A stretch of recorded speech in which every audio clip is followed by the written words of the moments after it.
So I saw Arizona last week. It seemed like a lot of the times they were rushing four. They'd bring in a safety here and there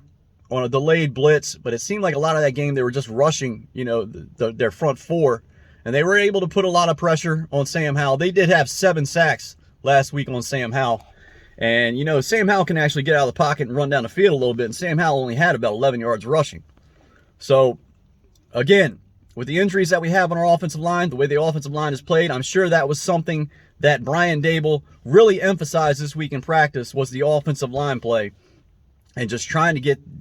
a handle on some of that, and so they can be a somewhat of a cohesive unit going into week number 2, and hopefully they're able to show a little bit more than what they were in that Dallas Cowboys game. Because if they don't, again,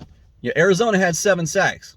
I'm not that familiar with all their personnel that they have on their defensive line, but whenever you're able to get 7 sacks against a guy like Sam Howell, who is able to move out of the pocket and get away from the pressure, and you only allow him to have 11 yards, obviously they were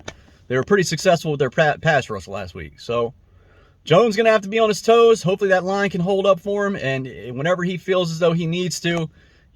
hopefully he's able to find a crease here and there in that offensive line and defensive line that he can possibly run through to gain 5 to 10 yards at a time. And hopefully he can break off a big run here and there